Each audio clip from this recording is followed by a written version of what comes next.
This ain't just a channel, this is BBTV. This isn't about last night or what happened after dark. This is about the middle of the day moments where something small turns nuclear before you even finish your coffee. One sentence, one reaction, one emotional spark, and suddenly the whole situation is on fire. Welcome to Freakout Friday on Ask a Bee, because this one didn't just escalate, it got out of hand real fast. Boss be rising, BBTV's igniting, turn the volume up. Yeah, the whole world's invited, from the gravel road to the neon dream. She built an empire out of broken wings. Boss be rising, sky ain't even the ceiling. When she hits go live, everybody feels it.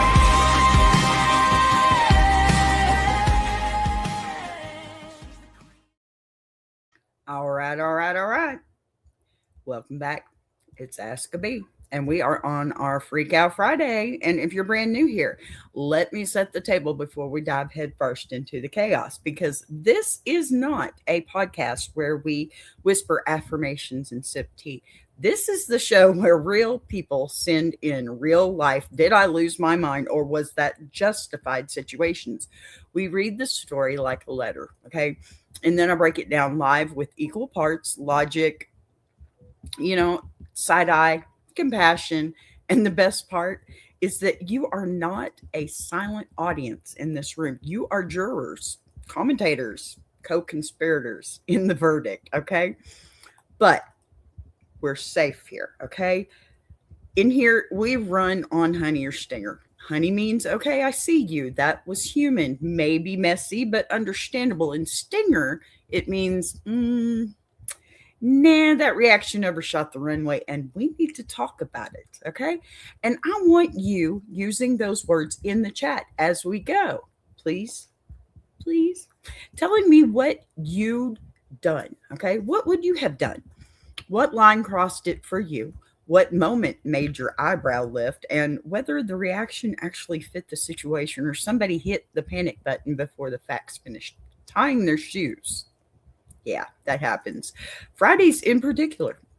Fridays are a special breed because this is Freakout Friday, which means the stories tend to involve people who have been holding it together with duct tape and caffeine all week, kind of like me. And then suddenly something small, trash bags, text messages, babysitters, Xbox time, a name dropped by a toddler, turns into a full-scale emotional fireworks display. And we're not here to pretend that doesn't happen, okay? We're here to come to trace exactly where the pressure started. And you know what? Where the blow up happened, and whether the aftermath points towards growth or another round in the same argument next Tuesday. Now, a couple of house rules before we start, especially for anyone who just wandered in, because YouTube tossed you in the room 5 seconds ago. We judge actions, not entire human beings, okay? We don't pretend context doesn't matter, and we definitely don't act like one bad moment defines somebody forever, okay? Because the whole point of this show is looking at how people behave when they're tired, stressed, scared, jealous, overloaded, or just pushed to their emotional edge, right? And figuring out whether that snap was reckless, understandable, or somewhere right in the middle. It happens. And I'll be honest with you, I'm not allergic to calling something out, okay? We don't sugarcoat nothing here. But I'm also not interested in flattening complicated people into cartoon villains. No, not here. Because real life doesn't work that way. And neither do the best debates in the chat, okay? And yes, that means sometimes the verdict lands in that annoying gray zone where half of you are typing, I'd have done the same thing, or the other half are like already warming up the okay, but that was still wild. And that is exactly where Freakout Friday likes to live. Let's see who we got here. Robo, hello. Dreamcast, hello. You should play Dandy's World. That would be so tough. Oh, okay. Hi, Robo. How are you? Happy to have you. Thank you for being here. Pardon me, I'm going to spam for just 1 second. Forgot to send that one out. Okay, so today we've got 2 letters, just 2, but they are dense, layered, emotionally loaded, and stacked with backstory, which means we are not speed running these. Okay. We're taking our time, pulling threads, and really sitting inside the whole moment, right? The person who wrote it, because when somebody comes to the internet asking strangers if they were wrong, what they usually say or saying is, I can't talk today. I don't trust my own read of this anymore. And you know what? Hi. Look at there, Pink Babe Cosmetics in the house. Look, how are you? Worker bees last one day. Well, not this worker bee. Let me tell you, I last forever, just like honey. Now, that's where this community shines, right? Because you all come in with lived experience, sharp instincts, and wildly different thresholds for what counts as crossing the line. And you know what? I want the energy in the room. I want the entire time. Okay. Y'all give it to me, not just at the end. So keep that chat moving. Talk to each other respectfully. Argue your case respectfully. Okay. Change your mind mid-story if something new comes out, and don't be shy about saying I was with them until that last sentence, because I do that a lot.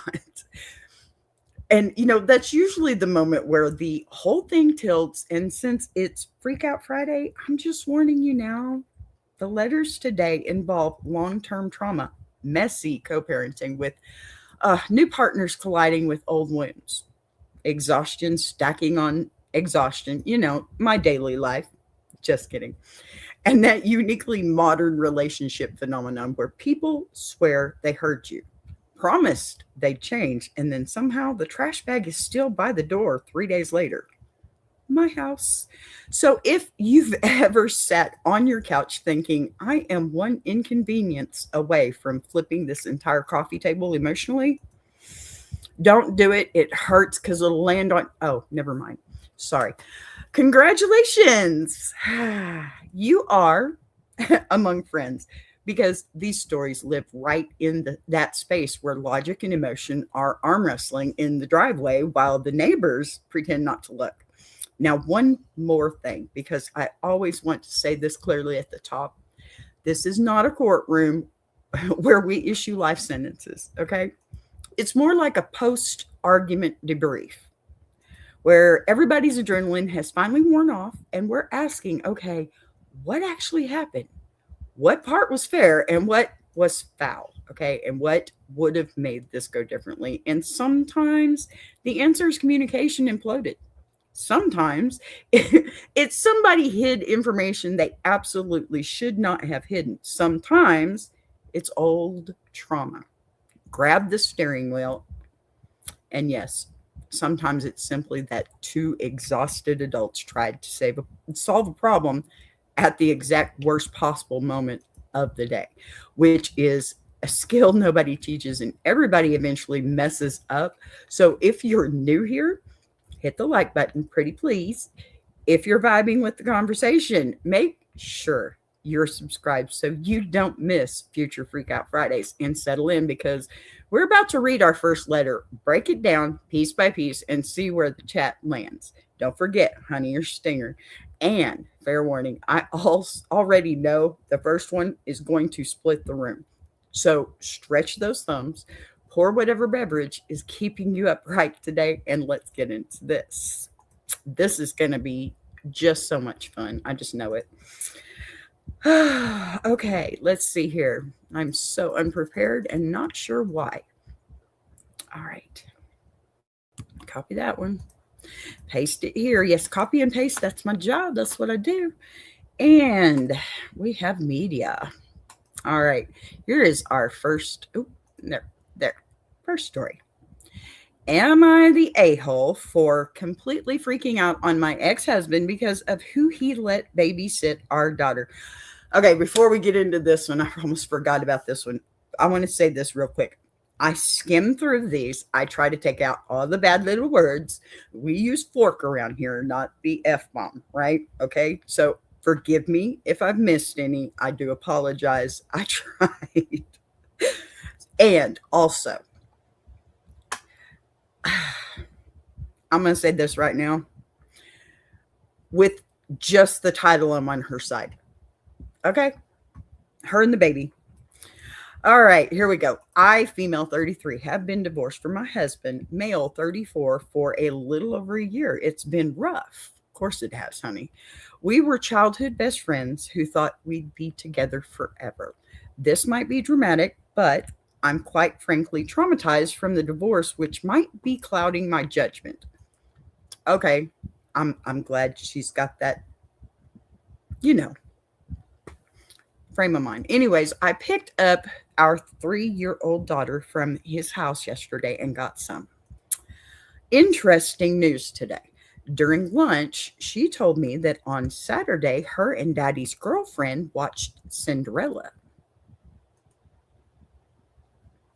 Okay, I need drink. No, I don't drink alcohol, so we're good. Yeah, okay. I had no idea he was dating again, but I calmly responded with, "Oh, what's her name?" Ouch. Not a good move. And she responded with Miss Sheila. Okay, is anybody else feeling the tension already? She shouldn't be asking questions she doesn't want the answer to, right? Yeah, that's how I feel about that one. So Sheila is a woman who works with my ex, and who has always been a major point of contention between my ex and I when we were married. Whoopsie. She's always had a crush on her, or I'm sorry, on him, and would go out of her way to antagonize me whenever I showed up to work related events with him. Oh my. I'm pretty sure she despises me. Oh, yes, she does. She does. After finding this out, I texted my ex, essentially asking why TF, we know what that is, the fork, he would let someone who hates me babysit our daughter. He responded with, "What are you talking about?" Oh, here we go. And we went back and forth until he admitted that, yes, Sheila watched her, but she doesn't hate me. Yes, she does. Now, this might be where I'm the a-hole. Already a no on this one. Hi. Hey, Patty friend. There you are, honey. How you doing, doll? Okay, so I told him that this was a complete violation of our custody agreement. Him not informing me of who's taking care of our daughter. I wouldn't go that far. And if he does it again, I'll take him to court. Okay, I wouldn't go that far because I don't think that's the truth. I think that's just her ego.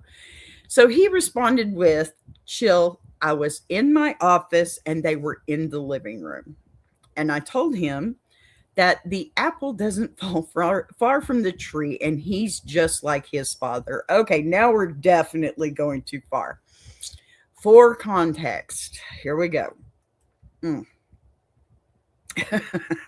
my gosh. All right, for context, his father is addicted to gambling and never raised my ex. My ex, then how is he like his father? Please. My ex called me asking, how dare I say that, and asking what my issue was. And I told him to fork off. I found that one. I got that one. Am I the a-hole for the way I handled the situation? Okay, before we get an answer, because yes, I have things to say, we do have a couple of edits. Edit number 1. Thank you to everyone who's left a judgment. I accept I'm wrong and will make amends with my ex. I want what's best for our child. And thank you to everyone who was kind and didn't treat me like I'm the worst person in the world after seeing a Reddit post that probably less than 1,000 words. I understand the statement may rub people the wrong way, but it irks me when people act like they know you after seeing one part of your life. Yes, I forked up. I think I missed that one. Pardon me. But the name calling was not necessary. I will do my best to improve and become a better mother to our daughter, because She's what matters here. And at the end of the day, pardon me, one more. Yeah. All right. Second edit, last update, but we talked it out. Okay. I apologized for lashing out, and he apologized for trying to hide Sheila from me. That's good. The reality is they were only hooking up, and he didn't intend on our daughter meeting her. He didn't tell me because he knew I'd be upset at him for bringing a fling around our daughter. So I know I need to work on my responses. Yes, you do. I am upset that he was irresponsible enough to think that he could just sneak Sheila in and out while our daughter was there, but it's fine. She's young enough that she'll think Sheila's just a friend. Okay, we have a better mentality about this one now, I think, don't we? Hi, Christina. Happy to have you. Good morning or afternoon, wherever you're at. Okay, so I did request that he doesn't do that anymore. And he said he won't. Okay, that sounds like a good draw for me. Hopefully, we can move forward from this and co-parent respectfully. Now, that's what I wanted to hear, the respectfully part, because y'all need to get y'all ish together, okay? Because this is about your daughter. It's not about you. I think that's probably my first and biggest point, because it's not about anybody but your daughter. Between the two of you, it's over. So why would you even want to bring somebody different around your child? That's just a little worrisome for me. Don't you think? Let's slow this way down and actually, we're going to trace the shape of what happened here, because this situation is exactly how a reasonable parenting concern mutates, okay, into a full-blown emotional wildfire before anyone even realizes they struck the match. And the very first thing I want to say is that learning about a new adult being around your 3-year-old from the mouth of that same 3-year-old during a casual lunch conversation is the emotional equivalent of stepping on a Lego barefoot. I mean, pardon the expression, but dead ass. Your nervous system doesn't pause to ask clarifying questions. It goes straight into emergency protocol, right? And when the same attached, or the name, pardon me, attached to that surprise happens to belong to someone who already carried years of tension, jealousy, unresolved resentment from your marriage, okay, that reaction intensifies tenfold. So yes, the spike of fear, anger, and protectiveness that you felt, that makes complete sense. And yes, your ex absolutely should have told you that someone else was around your child, because co-parenting transparency is not an optional courtesy, right? It's the foundation of trust. And there has to be that for her, for the child. I was in my office while they were in the living room is not the calming explanation he thought it was. Oh my gosh, because, floor plans are not the issue here. Not at all. The issue is that you were kept in the dark about who had access to your child, which is the one category of information most co-parents agree never gets hidden. And it really, really shouldn't. I mean, come on. But here's where this veered hard into Freakout Friday territory, at least for me. Y'all let me know what you think. Don't forget to hit that like button. You know I love you. So instead of staying locked onto the narrow practical lane of who was there, why you weren't told, and what the future rule is, the argument escalated immediately into threats of court and a generational insult about his father's gambling addiction. What does gambling have to do with this at all? That's what I want to know. And once you pull that pin, the entire conversation stops being about childcare logistics and becomes a referendum on character, history, and moral worth, okay? Which is how people stop listening and start fighting to the death over pride. And I'm not pretending that impulse came out of nowhere, because divorce and trauma, it does not politely tap you on the shoulder and ask permission, okay? Not to speak or anything. It storms in carrying old screenshots from 6 prior arguments ago, right? And every unresolved hurt you thought you'd buried. And when someone who already felt like a looming threat to your marriage suddenly appears in your child's environment, oh, honey, the brain does not choose diplomacy, it chooses scorched earth. Mine would. But Freakout Friday rule number 1 is that escalation before clarification is almost always what transforms a solvable boundary dispute into an emotional cage match, okay? Don't react. What do I say? Don't freaking react, people. Pardon me. In the family history jab, okay?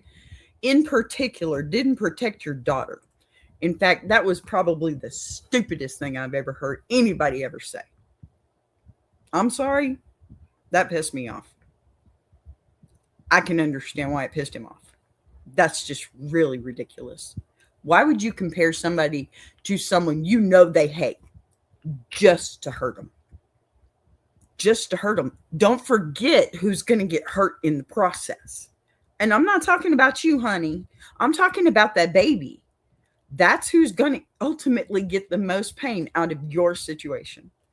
Stop that crap. Just stop it. You didn't establish new rules, and you didn't secure transparency going forward through that. It simply guaranteed that your ex would shift into full defense mode instead of answering questions, because nobody responds calmly when their lineage gets dragged into an argument. And that's exactly what happened. The conversation, it ballooned into outrage, phone calls, profanity, and accusations, okay? Instead of narrowing towards the one productive outcome that was available to everyone, which was a clean agreement, about notification, babysitting, and romantic partners around your child.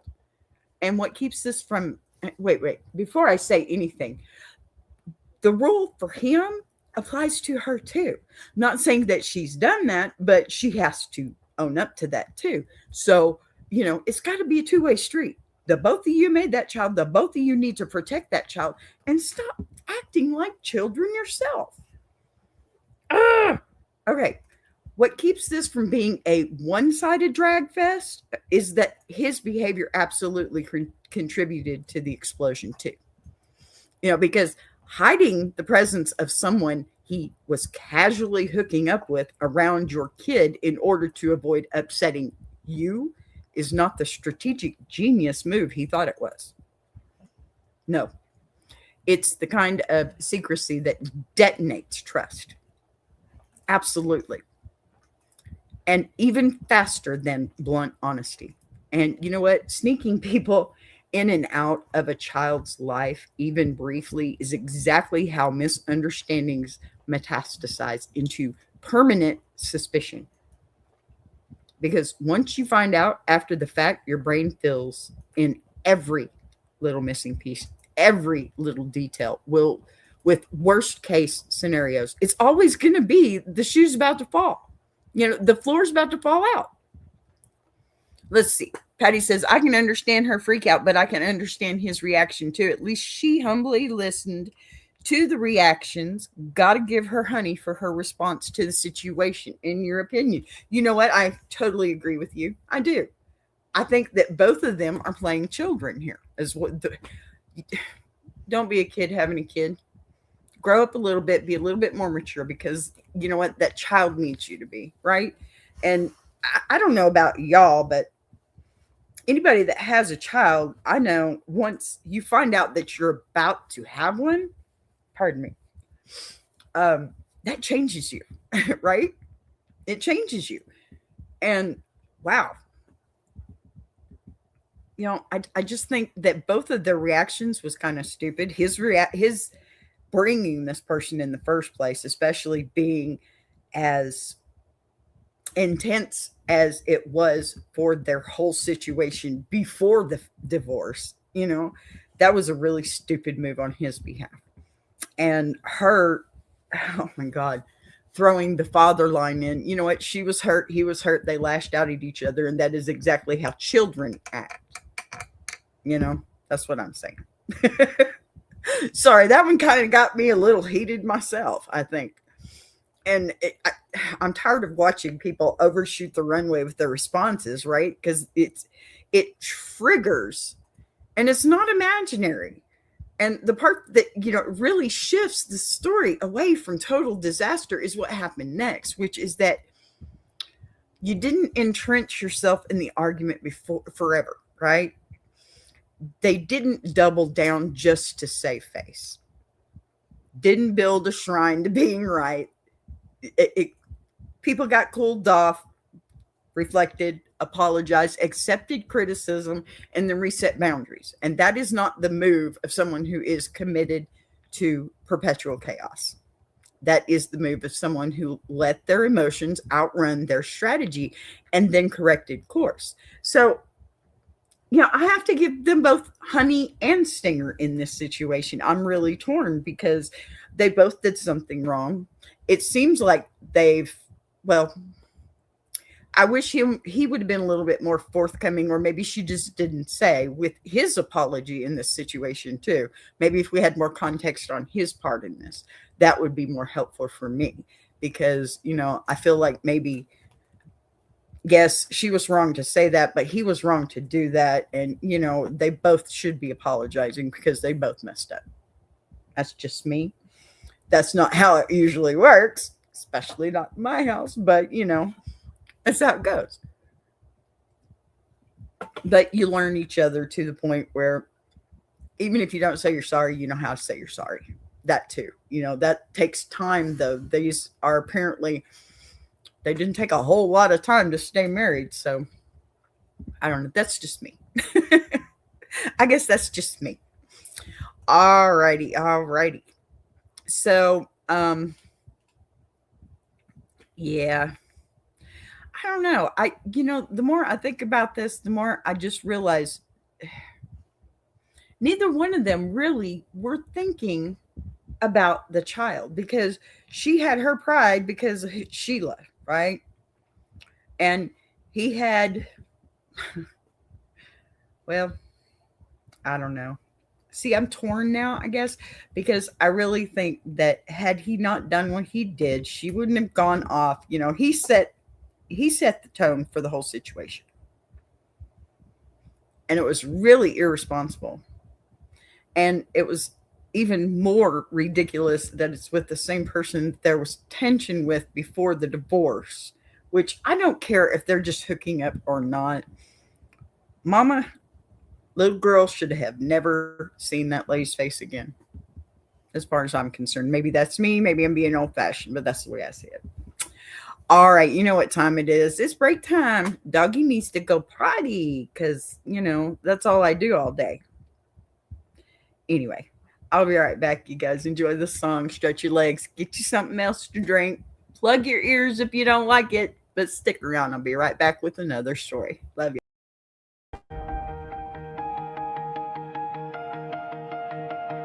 She came from the quiet storms, built a fire from the ground, turned a whisper to a warning. Now her voice shakes the town. Every setback was a lesson. Every doubt became a key, unlocking something bigger. That's the rise of Boss B. When the lights go low, her vision hits high. She built a whole damn network off a promise and a try. Every sunrise, every moment, she's stacking legacy. This ain't just a channel, this is BBTV. A Boss B rising, BBTV's igniting. Turn the volume up, yeah, the whole world's invited. From the gravel road to the neon dream, she built an empire out of broken wings. Boss B rising, sky ain't even the ceiling. When she hits go live, everybody feels it.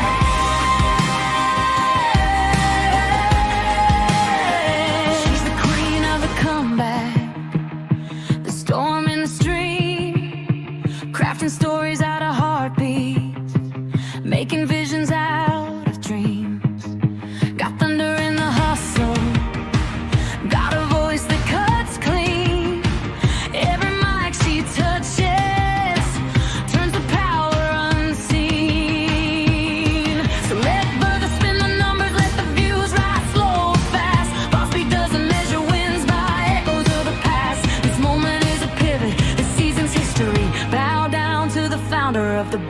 TV dynasty. Boss be rising, BBTV's igniting. Turn the volume up, yeah, the whole world's invited. From the gravel roads to the neon dreams, she built an empire out of broken wings. Boss be rising, sky ain't even the ceiling. When she hits go live, everybody feels it.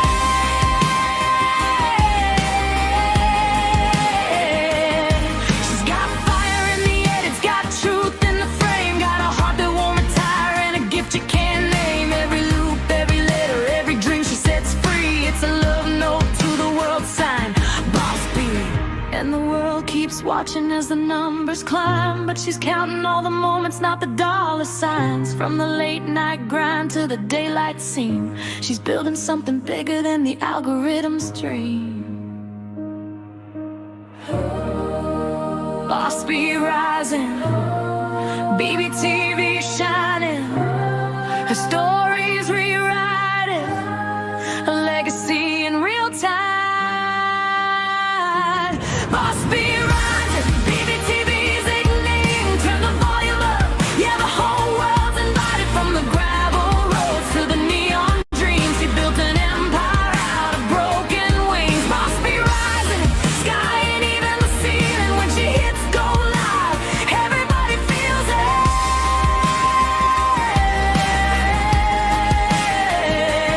BBTV, where the stories breathe. BBTV, where the dreamers believe. Boss be rising, watch her take her place. This is BBTV, this is her grace.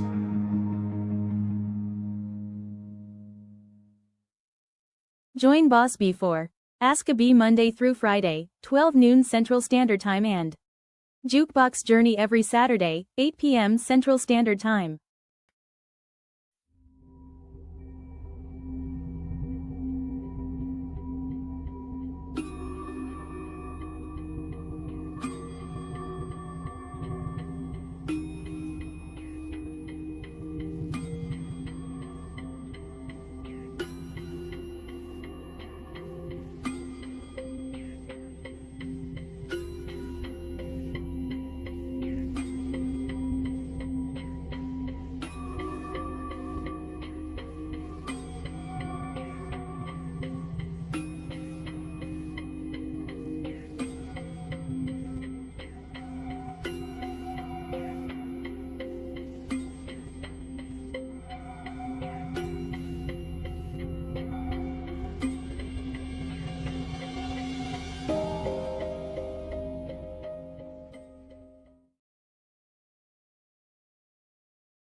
All right, here we are. Hello again. Okay, doggies have been walked. And now he's back up here right beside me.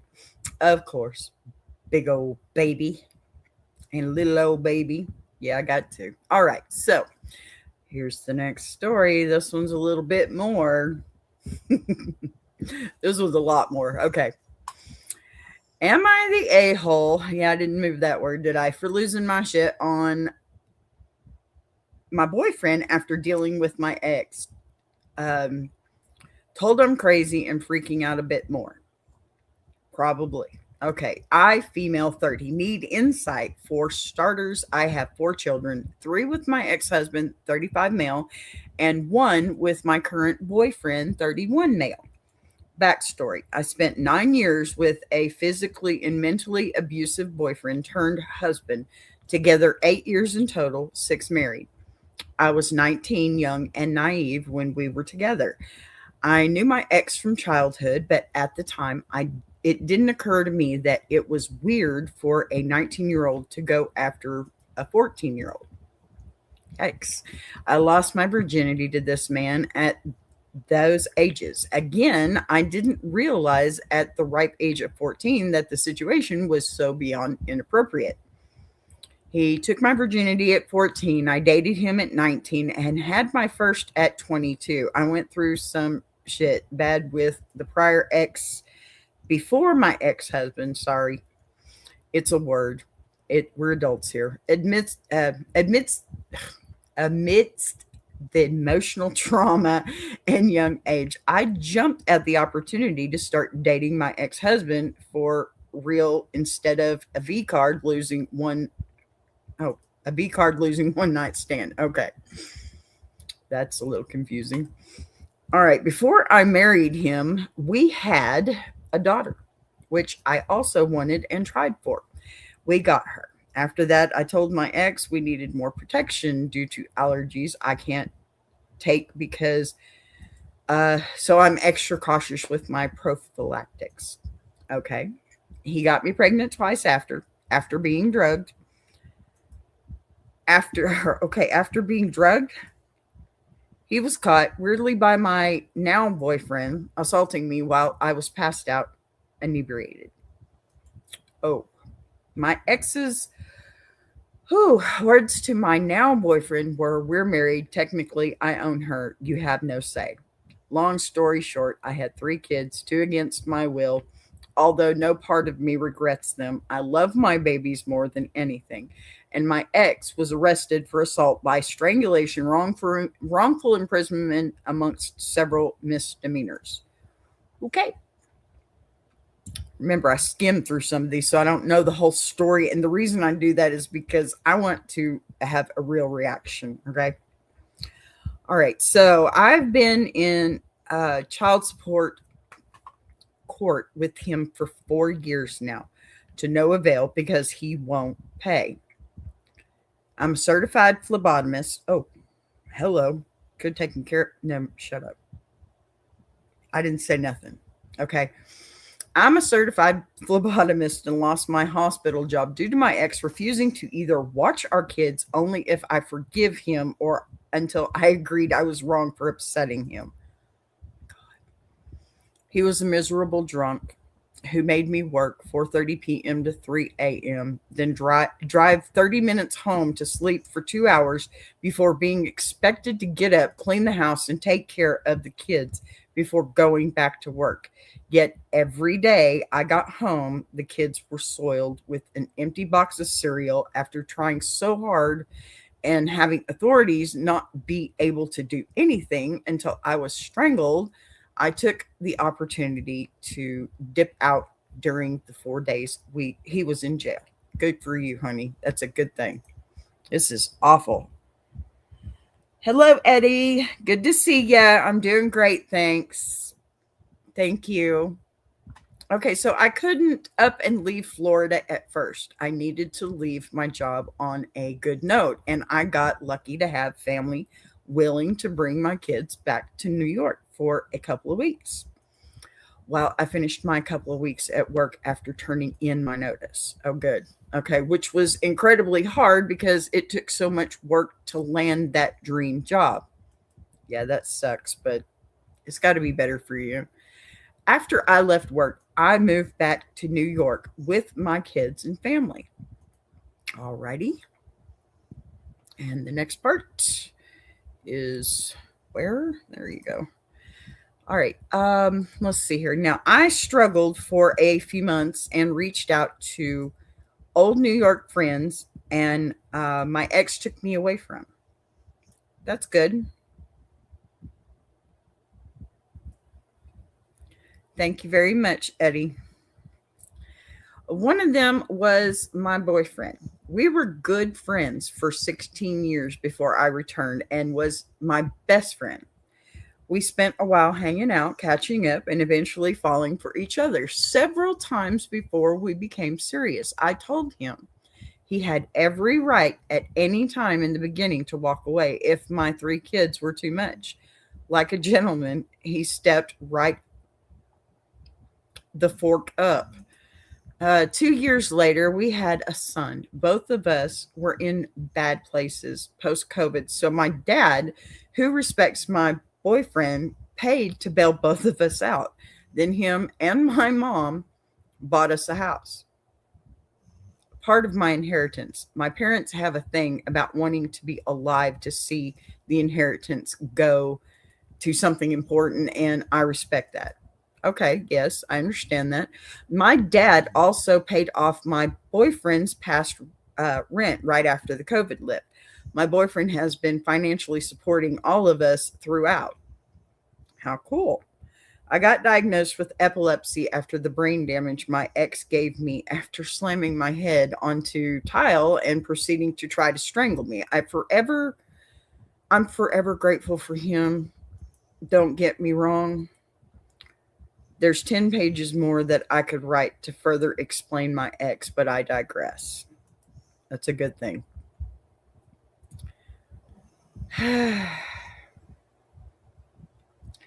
Eddie, I think we've had this discussion before. I'm Boss B. Okay, that's my name. All right, here's where the AITA question comes into play. My boyfriend, who supports us and never abuses me, has a habit of not following through half the time with the little things like taking the trash out or taking the dog out. He's very aware of my past and knew my ex. The last 6 months, my youngest has become the mobile toddler you can't trust. And as a stay at home mom, I can't keep up with the chores at a timely rate while watching 4 kids. I do my best, but I've spent months literally begging for help from my boyfriend. By help, I mean I bag all of the trash and leave it at the door while cleaning the rest of the kitchen and bathroom. Ask him to bring it outside on his way out to go to work, and he won't. I'll point it out, and it's always, I forgot. I'll do it tomorrow. It goes on for what in the world?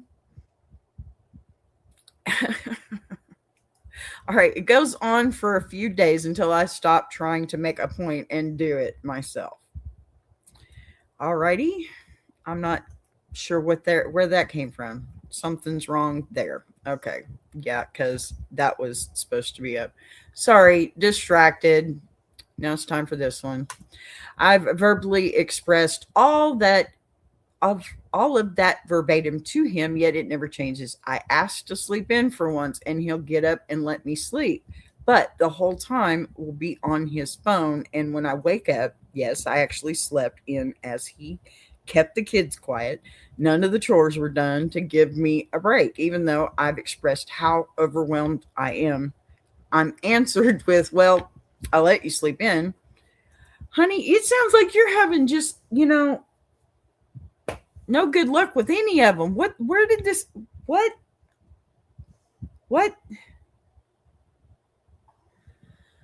Okay, it's getting frustrating hearing, well, I pay for everything and you stay home. I'm tired from working all day. Sorry this is so long. Don't get me wrong. He helps, just ignores my plea to help a bit more before I lose my mind. For reference, my kids are 8, 7, 5, and 2. I should also mention I clean the house, do laundry for 6, cook for 6, and keep up all the kids' schoolwork 24/7. I don't just sit on my ass. Okay. Thank you, Eddie. You have a great day too. God bless. So, okay, next slide. Yeah. Tonight, I once again asked several times for help while the kids were going after each other, and I was cooking while cleaning. I was met with attitude about how he never gets to play his Xbox or do anything to himself because he works and pays for everything. Mind you, my parents bought the house and my Christmas present last year. From my dad was paying a year of my car insurance. We can only use my car, his total. Okay, not his fault. Good. So I lost it. I yelled and screamed and was nasty. That's on me. I did apologize, but my reaction was built up from months of not tiptoeing around my feelings, but being blunt in a healthy way about needing help and being met with, I hear you, I'm sorry, I'll do this or that, but nothing changes.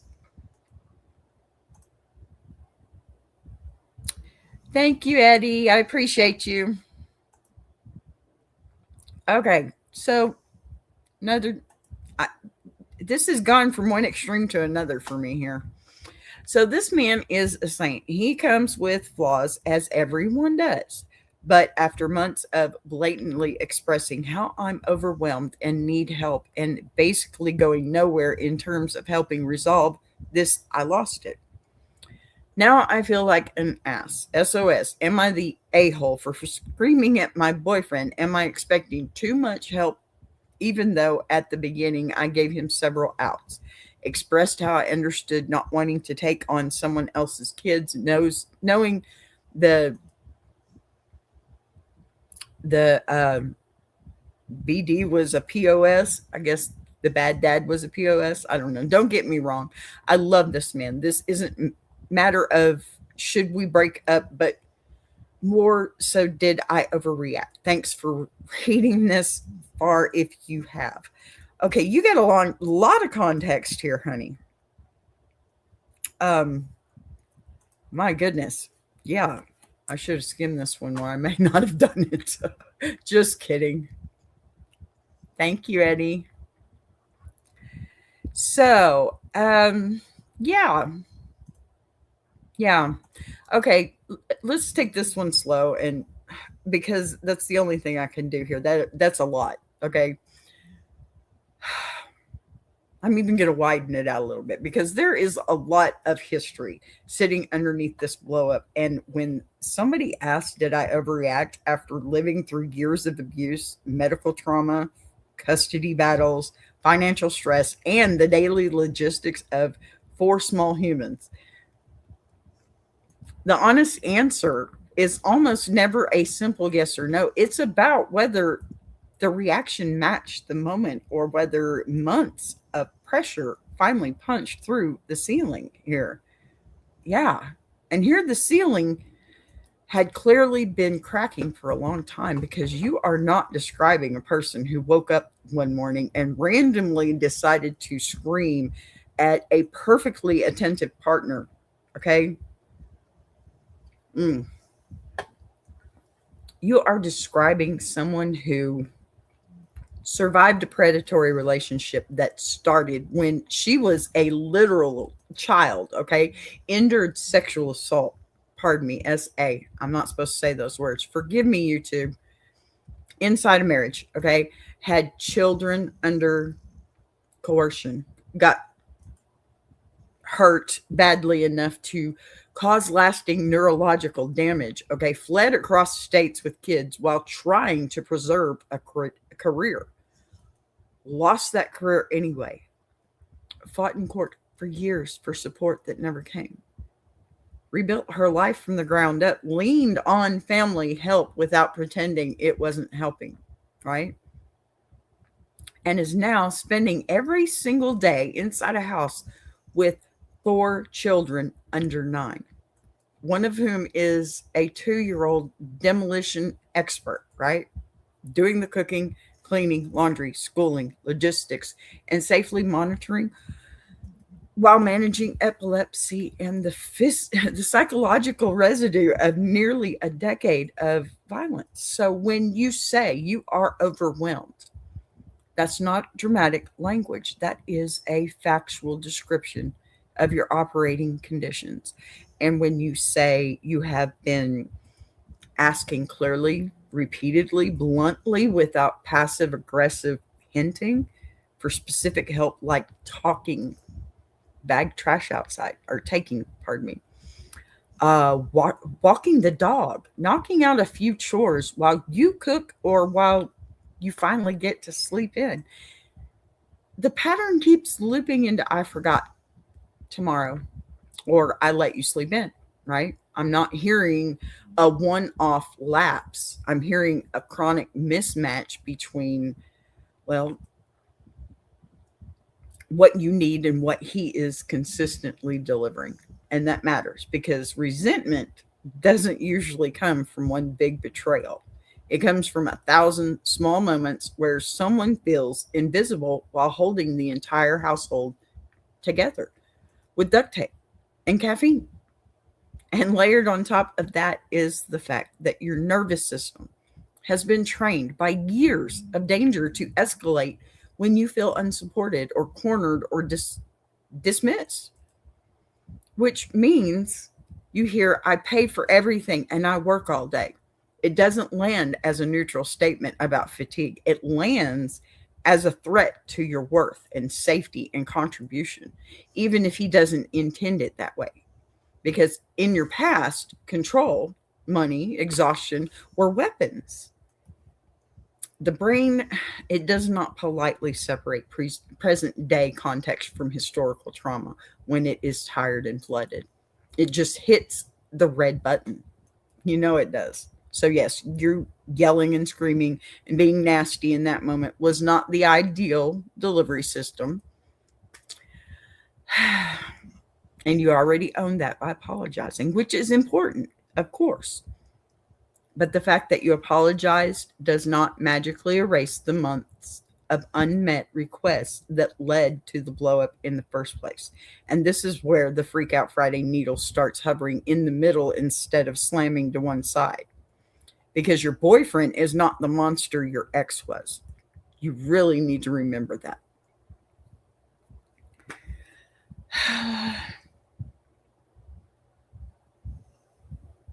Oh, thank you, Eddie. I see. You're a strong woman, boss B, queen. What doesn't kill you makes you stronger. Love you, my friend. Thank you, Eddie. I appreciate you for that. That's very kind for you to say. I really do appreciate it. Okay. So, by your own account, he stepped up for kids that were not biologically his, which is pretty amazing in itself, right? Financially supported the household, stuck around through medical diagnosis, and accepted help from your parents without acting threatened by it, and is generally not abusive, okay? Which means he deserves to not be verbally torched, okay, when tensions peak. But he also does not get a permanent pass on household participation simply because he earns the paycheck, especially in a home where your labor is constant, unpaid, physically exhausting, and mentally relentless. I mean, that's a lot of kids. I had 3. It was rough, you know? It's hard. Because staying home with 4 kids is not leisure, okay? It is a full-time operations job. In fact, it's 4 jobs. It is, because no child is alike, right? And these jobs, over time, you know lunch breaks. You live explosive or live explosives crawling underfoot, basically, is what they are.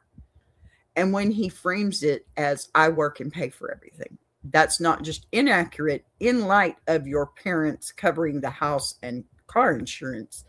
It's dismissive of the invisible labor that keeps the family functioning. And dismissal is, well, it's gasoline when someone is already running on fumes. So what I see here is not you expecting luxury level assistance. It's you asking for targeted, concrete help so the entire system doesn't collapse. And what makes the screaming understandable, though not ideal still, is that you weren't vague about this. You weren't silently stewing while pretending everything was fine. You told him exactly what you needed. He acknowledged it verbally, and then the behavior didn't change, which is the specific pattern that convinces people that their words are evaporating in the air. It's true. Patty says, when I stayed home with my kids, I prayed to go to work outside the house. It is unending work. Amen, sis. Oh my gosh. Exactly. I was at home with my kids.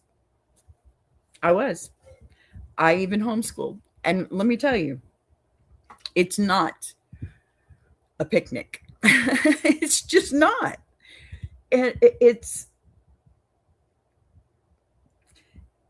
There's got to be somebody on call all the time. This is a job that doesn't get paid with anything but tears and messes. And you know what? You learn to love it because it is a reward in itself that you actually even get to do it, right? And that's where I'm saying, you guys, people need to put the kids first, because this isn't about the kids either. This really isn't. This is about the fact that she is tired and it's wearing on her, and he's kind of non-existent, and all this stuff that she's got rolling around on top of her, that, I mean, she may have gone to therapy. I don't know. She didn't say, which is really a surprise since she was so long-winded, but context, I like context, so we're good. I just think, he could be a little bit more understanding for her in this situation. And I think she could be a little less wired.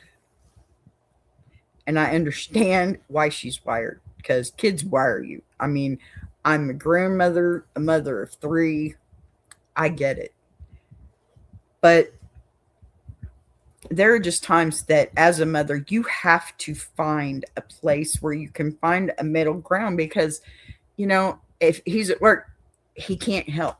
He can't stop working and come home and help you.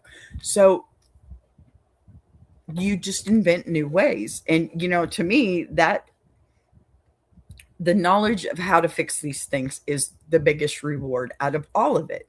Because if you get to the point where you can finally slow down, take a breath, even with the kids running all over the house, breaking lamps and pooping on the floor. And let me tell you, okay, my 3-year-old, or my third child, pardon me, poop all over the room. Okay. Woke up after a nap, did her business, wanted her diaper off, and then painted the room and the new carpet. Yeah. And apparently when I was the same age, I did the same thing to my father's record collection. So, yeah. Children do these things. And, the best thing that you could do is just don't react. I say it for every situation. Don't react. Take that breath, okay? Stop what's happening. Take a deep breath and then handle it. Because nothing is ever handled well out of anger, right? And when I walked in that room and there was literally shit everywhere, I was angry. I was devastated with the carpet. I was. Let me tell you something. Being a mom is hard. Even just one child. And I know I hear people say all the time, and of course, Bill Cosby said it, that having one child does not make you a true parent. I beg to differ. Okay? Because number one, you learn from the day that you are able. Like, I was 8 years old when I learned how to change my first diaper. Okay? 8 years old, I was changing diapers. My brother, my sisters, my cousins. 8 years old, I was changing diapers. Okay? You learn from the very get-go how to be a parent. Guys, not so much, because dads are out there teaching their sons how to be the provider. So you've got to keep in that mentality too, because we are our parents to an extent, That's why I always tried to get along with my in-laws, because nobody knows my husband better than my in-laws, which taught me to know my husband better than he knows himself. And vice versa. I mean, it's been a long time, a long time. And you get to a point where you finish each other's sentences, all that stuff. And all this happens before you have children. So why, after you have children, does that, it kind of like separates, it seems to me. I think that's where parents need to grab a hold of each other and say, don't let go. Because you're forgetting these things that you learned already. these things that were muscle memory, you're changing because the dynamics have changed, right? Things are more stressful. There's less time to do the things you want to. So if you stop and you take a look and you just breathe for a minute, don't react. Don't react. That's what I say. I mean, I got 3 kids, all 25 and above, right? I'm not saying I'm an expert. I'm just saying I have experience.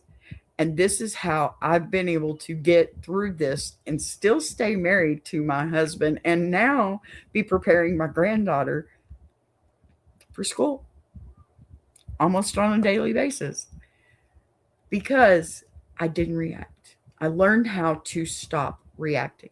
And I don't care what any other therapist says. If you can learn how to do that, you can learn how to get through life without totally crashing every 5 minutes. That's my piece there. Okay. Seriously though, it's important. Reaction is everything. And that's how I taught my kids as they were growing up. Reaction is everything.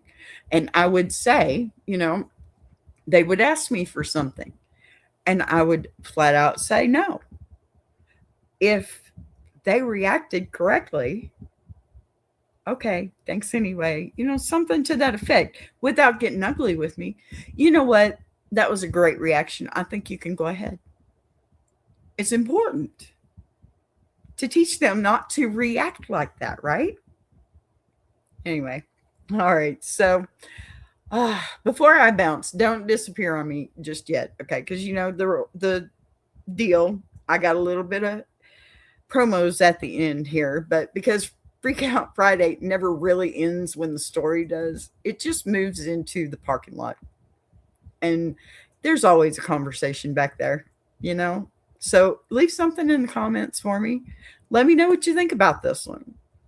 And that's where I want you right now, okay? In the comments, arguing respectfully, dropping your honey or your stinger, telling me which line tipped it over for you and what you would have said instead of where you're standing in that kitchen with 4 kids running wild and trash bag by the door, because I read those.